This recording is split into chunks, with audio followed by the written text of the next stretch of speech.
você é um cara que está realmente se reinventando, né? Tenho visto você falar aí, inclusive, de, pesquisa genética, né?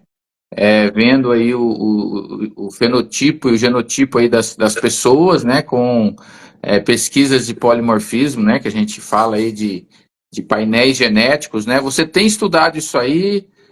Nós tivemos já aulas a respeito disso, né? O que que você acha sobre isso? Você é um cara assim, apesar de estar aí já com 40 anos de profissão, não é isso? Você é um cara assim que eu vejo você com uma gana de modernidade assim muito grande, né? E eu admiro muito isso em você.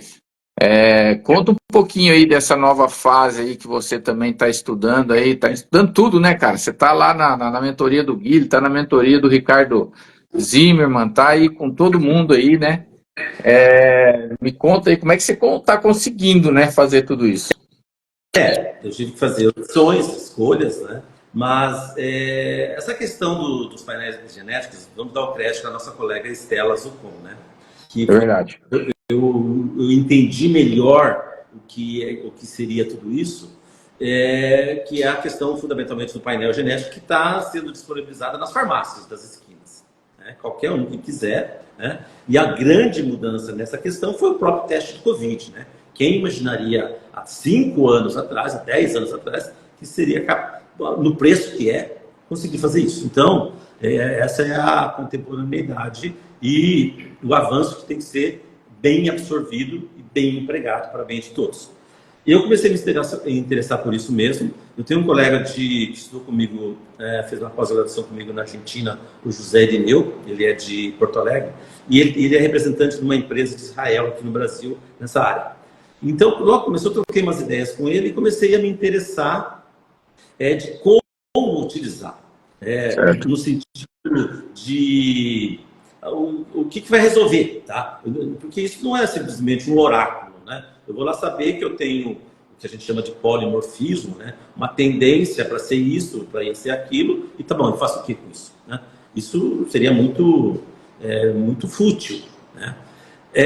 Mas é muito mais que isso, tá? Tem gente que faz o teste genético para saber se veio da Europa, se veio da África, enfim, aquela questão toda da sua raça, né?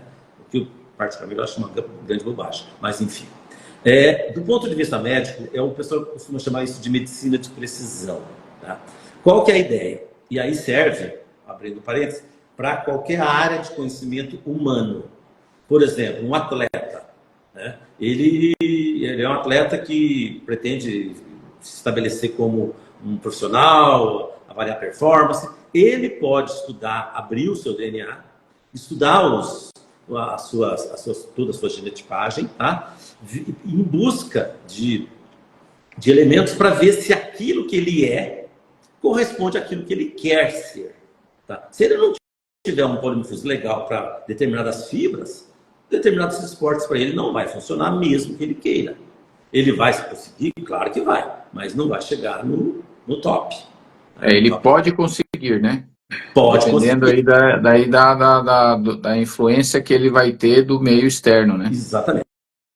Isso é muito importante que você acabou de dizer, que é a questão da epigenética, isso é fundamental, né? Não é o que está escrito, é o que se realiza. Tá? E esse é o grande perigo das pessoas fazerem na farmácia, e daí não sabe o que significa aquilo, tá? Um monte de letrinha com os númerozinhos, tá? E daí? Né? E no campo que eu entendo muito importante, tá? Que vai fazer muita diferença para muitas pessoas, o grande campo é a oncologia. Né? A oncologia é fantástico, tá? Porque tem gente que não acredita nas coisas, continua fumando, continua fazendo tudo. Peraí, olha, pai teve câncer, aconteceu lá, e você, cara, vai continuar. E aí você tem um polimorfismo que te predispõe a cânceres das vias aéreas superiores e inferiores. É claro que se você fumar ou tiver hábitos aí que aumentem as chances de câncer, a chance vai estar aumentada, né? Então, serve justamente para você tentar mudar a sua epigenética, né? Você tem, ninguém pode ficar brincando de Deus, mas, ou não deveria, mas você pode evitar certas coisas, né? E não ficar fazendo roleta russa com a sua vida. Tá? Um outro campo que acho não, tenho certeza que é de muita valia clínica e aplicabilidade clínica nas doenças neurovegetativas, principalmente Alzheimer, Parkinson, algumas as elas da vida, etc.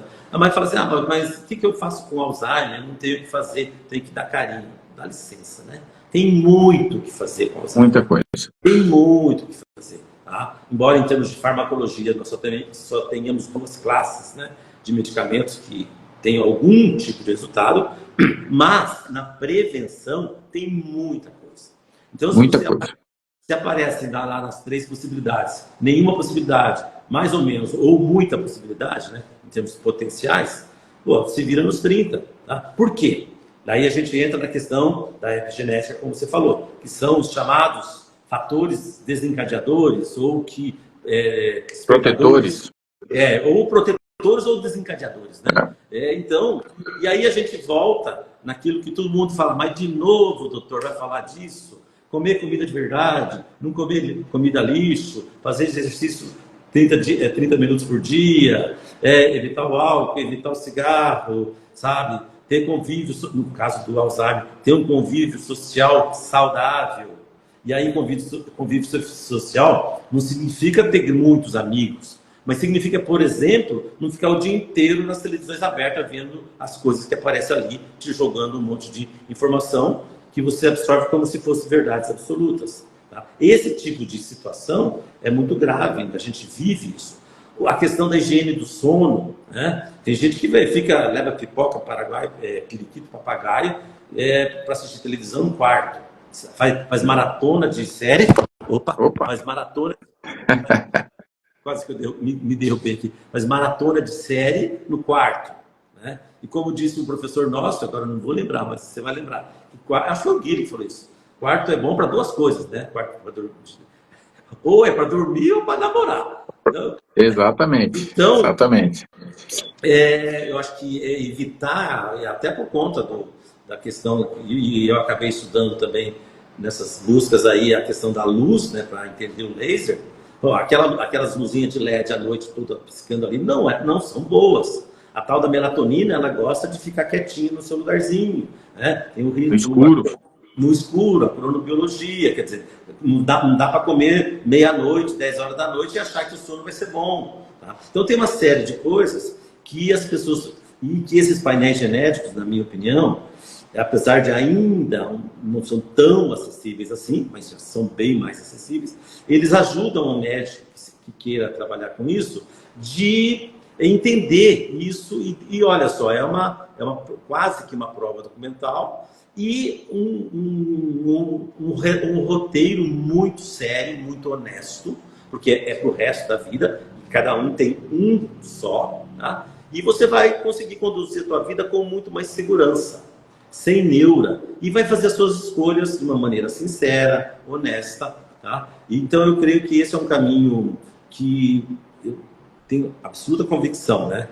Assim como quando eu me formei nem se falava em ILIB, né? Eu não sabia o que era isso, né?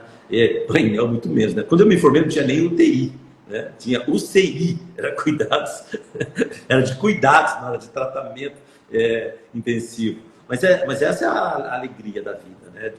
E ver o desenvolvimento, como as coisas são, enfim, o que faz para resolver. Então, esse é o caminho que eu estou também trilhando, né?